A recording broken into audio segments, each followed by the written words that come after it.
Um terrível duplo assassinato. Um menino de 12 anos e sua babá foram brutalmente baleados, e seus corpos foram então colocados numa cama. Quem cometeu essa atrocidade? E por quê? E que segredo o pai do menino irá descobrir? Bem-vindos a Investigações Psíquicas, um projeto de histórias verdadeiras e realmente surpreendentes. Neste lugar, pessoas que se dizem clarividentes investigam fenômenos paranormais inacreditáveis e casos criminais de grande repercussão.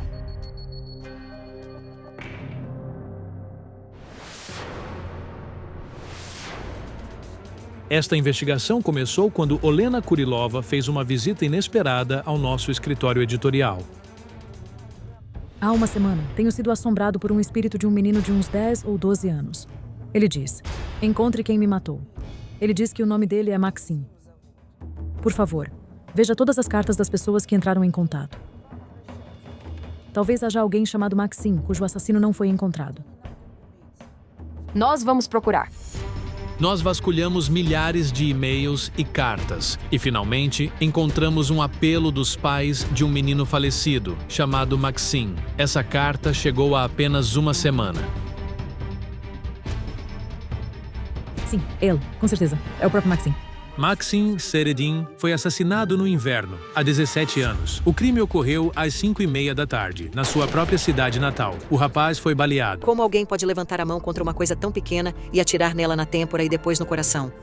Maxim tinha 12 anos de idade. Ele estava cursando o 6º ano do ensino fundamental e nutria uma paixão muito especial pela dança de salão. Nossas vidas giravam em torno da dança dele. Ele sempre ficava em primeiro ou segundo lugar.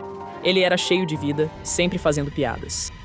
Na noite da tragédia, a mãe de Maxim, Vita, estava em outra cidade na inauguração de uma loja de suplementos alimentares. Sua amiga, Oksana Bachesh, uma dona de casa, estava cuidando do filho dela. Oksana também foi morta com Maxim. Em 2 de dezembro, o pai do menino voltou para casa por volta das 18 horas. Ele chamou a polícia e relatou ter encontrado seu filho e Oksana mortos na cama. Eu entrei na casa. A luz estava acesa. Chamei por Maxim e Oksana, mas ninguém me respondeu. Quando entrei no quarto e os vi, pensei que eles estivessem dormindo. Aproximei-me deles. Maxim estava com uma das mãos na têmpora. Toquei na perna dele e disse: Maxim. Então a mão dele caiu e vi os buracos de bala e o sangue. Maxim Sarodin foi atingido por 2 tiros no coração e um em cada uma das têmporas. Oksana Bachesh foi morta com 2 disparos na têmpora direita. Todos os ferimentos eram fatais. Meu padrasto veio e me disse que minha mãe e o Maxim tinham sido mortos. A mulher assassinada tinha 3 filhos. Ela havia se separado de seu marido muito antes da tragédia. E assim, após sua morte, os filhos ficaram órfãos. Seu filho mais novo contava com 14 anos na época, e sua filha mais velha com 16. Não superamos o choque. O assassino não deixou vestígios ou pistas. Os investigadores locais nunca tinham visto um crime tão perfeito em toda a sua prática profissional. Sem pegadas, sem impressões digitais, o motivo ainda é incerto. O caso segue sem solução. Quem matou o garoto de 12 anos de idade e a babá dele, de 37 anos? Por que e de que forma um garoto menor de idade e uma mulher adulta foram encontrados mortos na mesma cama? Por que alguém faria isso? Qual o propósito? Na minha vida não há propósito. És a única esperança que me resta. Meus caros videntes, eu gostaria que vocês pudessem me ajudar a encontrar os responsáveis por fazerem isso com a minha mãe.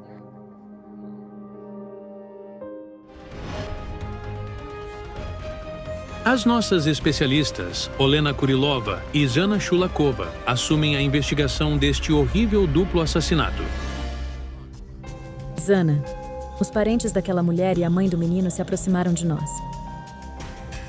Devemos nos dividir. Você trabalha com a mãe e eu fico com as crianças.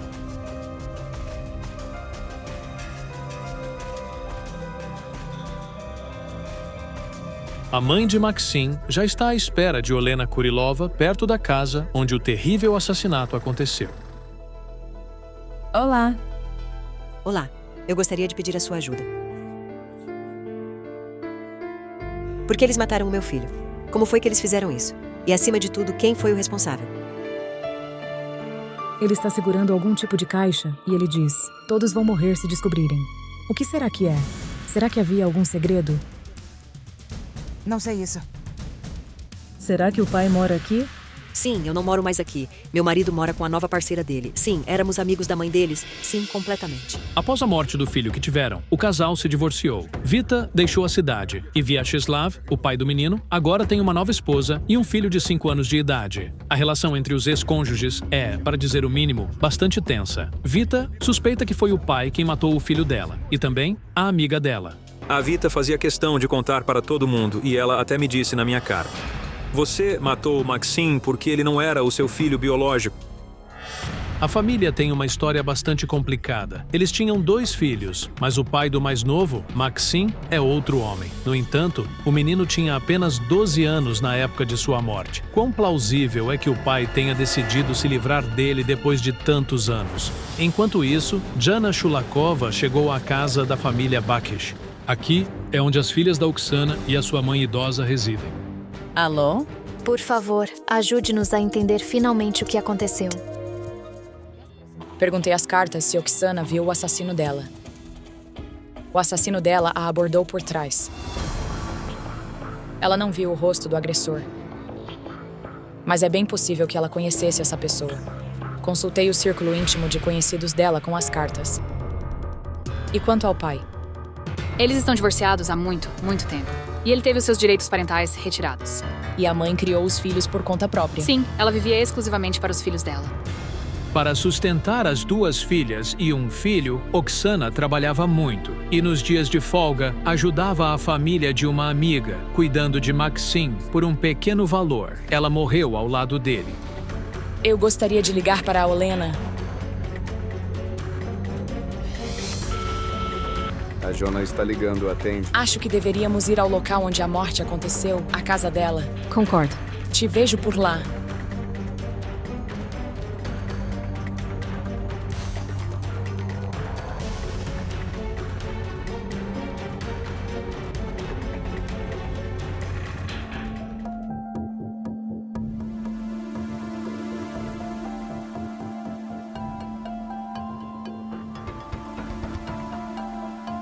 Vocês se conhecem? Sim, nós tínhamos uma amizade muito forte com a mãe deles. Você confiou nela completamente? Sim, completamente.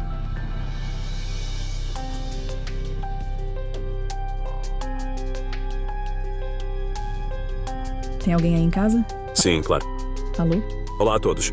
Vamos começar agora. Quando ouvi a voz de Vyacheslav, me pareceu familiar. Isto é muito estranho. Vyacheslav parece ser um homem perfeitamente comum, um empresário de classe média, onde o vidente poderia ter tido contato com ele.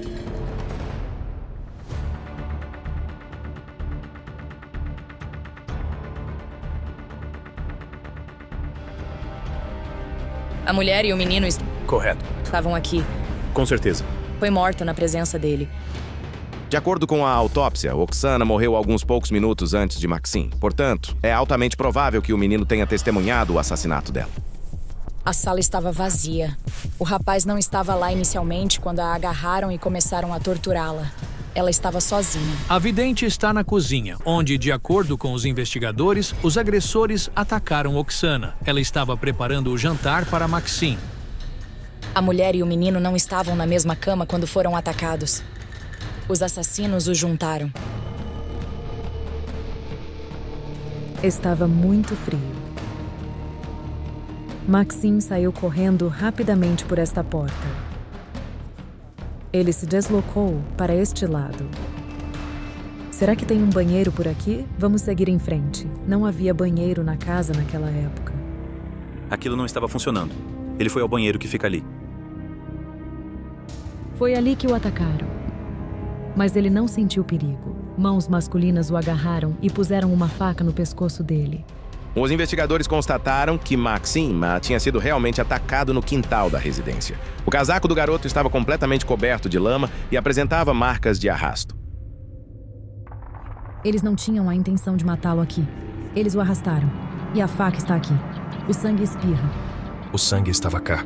Mãos masculinas, fortes e brutas, e o arrastam com violência para o interior da casa. Ela os ouviu chegando. Ela ouviu os passos deles e o barulho. Eram pelo menos 2 assassinos. Um deles atacou Oksana dentro de casa e, ao mesmo tempo, outro agarrou o menino lá fora. Sinto-me enjoada. Ela estava implorando. Não me toque, eu tenho filhos para cuidar. E ela caiu no chão. Meu Deus do céu. Eu não consigo mais ficar aqui dentro.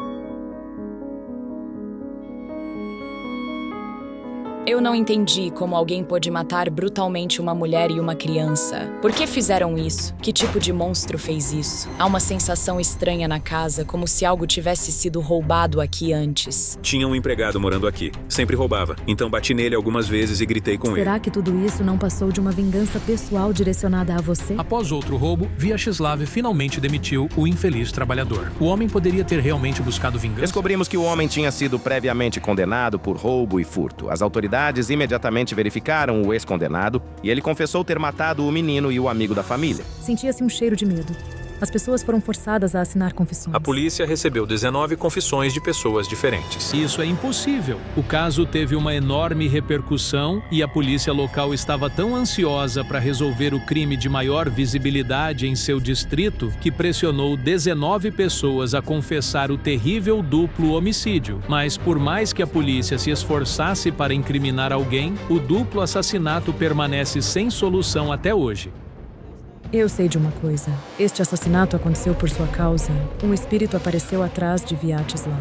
Ele sussurrou: "Pai, me perdoe." Mas não era o espírito do Maxim assassinado. Era um garoto mais velho. Quem mais você enterrou? Era o nosso outro filho, o Rostik. Ele morreu em consequência de um choque elétrico. Rostik tinha 27 anos quando morreu. Ele tinha acabado de se casar e estava celebrando o nascimento de sua filha, Maria. Um dia, a luz acabou na casa onde o jovem casal morava. Ele foi ao transformador para ligar a eletricidade e foi morto. Só as orações me mantiveram vivo. Foi assustador. Rostik diz: "Pai, por favor, venha até o meu túmulo." Estamos a caminho do cemitério, onde estão sepultados os 2 filhos do ex-casal. A sepultura de Oksana não se encontra aqui. Ela foi sepultada em sua aldeia de origem. Perdi meus 2 filhos. Não me sobrou ninguém, absolutamente ninguém. Os irmãos estão sepultados em túmulos vizinhos, um ao lado do outro. Ao olhar para essas campas, o coração da mãe se estraçalha, partindo-se em 1000 pedaços. Eu me conectei à energia do Rostik e de novo, ele disse: "Pai, me perdoa. O que ele fez de errado?" Ele sempre arranjava confusão. Ele perdeu meu Audi e meus cartões bancários. Rostik costumava jogar cartas por dinheiro. Ele perdeu tudo o que tinha e acabou ficando endividado. Ele poderia ter conhecido esses assassinos. Rostik poderia tê-los conhecido. Rostik perdeu o carro do pai. Quem sabe o que mais ele perdeu? Talvez alguém estivesse acertando contas. Pelo que conseguimos apurar, Rostik não tinha dívidas graves naquele período. Espírito de Rostik, responda-me. Eu não sou um traidor. O espírito de Rostik... Então, a resposta é não. Pediu perdão ao pai por não ter estado presente para Maxim. Ele disse que desejava muito ter estado lá para o proteger.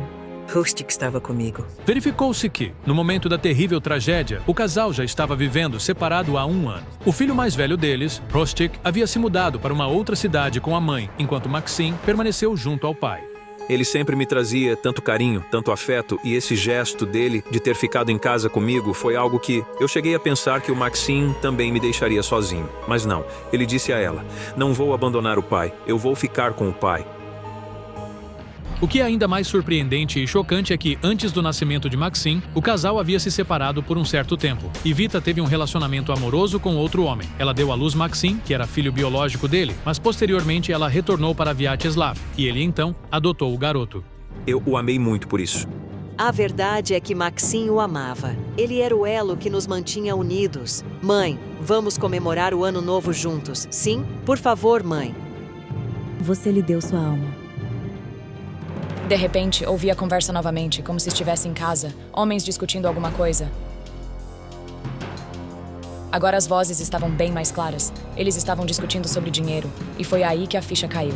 Será que os assassinos tinham sido pagos pelo trabalho deles? Eles eram assassinos? Mercenários? Se fossem assassinos, então havia alguém que os contratou. Naquele momento, o espírito do menino me ajudou de novo. Ele me mostrou as suas mãos. Ele disse: olhe bem para os meus braços. Aquelas marcas nos braços. O que seriam, afinal? Encontraram fita adesiva e havia pelos do corpo dele na fita. Suas mãos estavam amarradas e depois foram desamarradas quando o puseram lá. Eles o torturaram. Eu tive um pressentimento de que os assassinos torturaram Maxim. Eles mataram Oksana na frente dos olhos dele e eu também ouvi as palavras: se não nos der o que precisamos, nós também o mataremos. O dinheiro guardado em casa permaneceu intacto. Os objetos de valor e o ouro também estavam no lugar. É desconcertante o que os assassinos poderiam ter exigido do rapaz, mas dado que o mataram de qualquer forma, muito provavelmente ele lhes deu o que vieram buscar. O Maxim está a dizer qualquer coisa. Eu vou te entregar a caixa. Ele já me tinha mostrado esta caixa anteriormente. É algo tão pequeno. Todos vão morrer se descobrirem a verdade. Será que havia algum segredo? Eu não sei sobre isso. Maxim estava olhando para o pai dele. Acho que o Vyacheslav percebeu do que se tratava. A caixa está lá em casa, na sua casa. Ele diz que precisamos voltar para a casa. Vamos!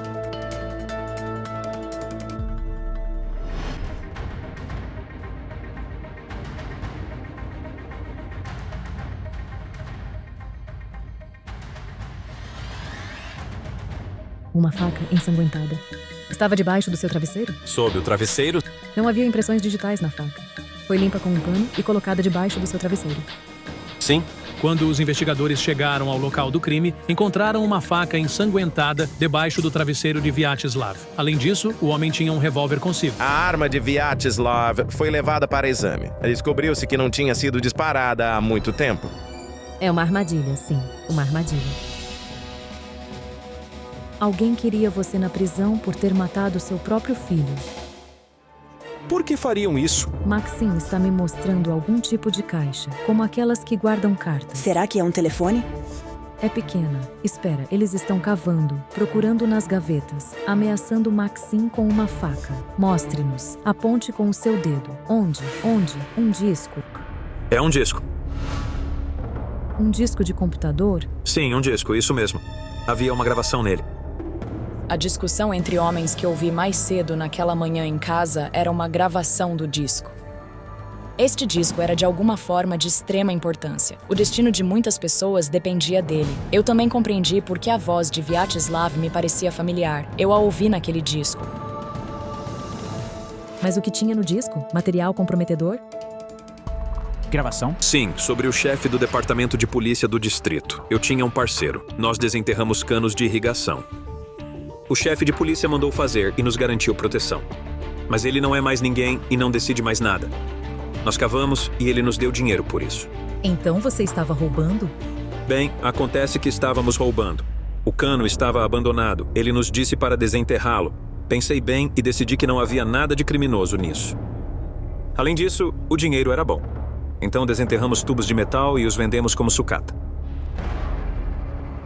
Mas por que precisava daquele disco?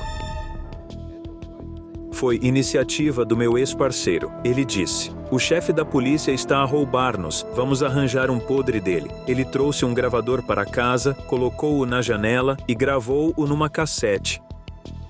Uma pequena. Uma vez, ele veio com um polícia e eles falaram sobre quotas, dinheiro e pagar-nos. O chefe da polícia provavelmente teria ido direto para a prisão.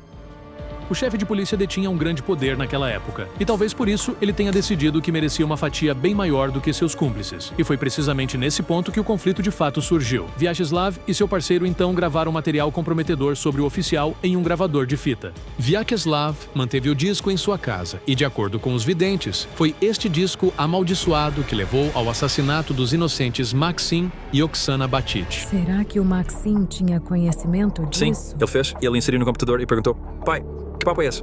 Canos, trilhos. Aparentemente, o menino contou a alguém sobre esta gravação e a informação sobre a existência do material comprometedor chegou às partes interessadas. Foi nesse momento que me dei conta do porquê de terem amarrado o rapaz. Eles o torturaram para que mostrasse onde estava o disco com a gravação comprometedora. Não tenho dúvidas de que o assassinato foi encomendado, mas os assassinos não eram da polícia. O homem tem cerca de 1,70 a 1,75 de altura. Não muito alto, bem magro, ombros largos. Ele tem menos de 40 anos. E não foi a primeira vez que ele fez isso. O assassinato? Com certeza. Quem foi o segundo assassino? Eles são de idades completamente distintas. Um é mais jovem e o outro é mais velho. E o mais jovem é bem mais imprudente. Ele não se importou. Ele simplesmente a pegou e a matou como se fosse algo pequeno e irritante. E o cliente? Por que eu vejo com um jaleco branco em vez de um uniforme de polícia? De jaleco branco? O que o seu policial tem a ver com a medicina? Ele não é um médico. Ou é? Pela reação do Vyacheslav, percebi que ele adivinhou sobre o que estávamos falando, mas permaneceu em silêncio e fingiu não ter entendido. Então, pensei que ele próprio poderia ter começado a acertar as contas com aquele homem.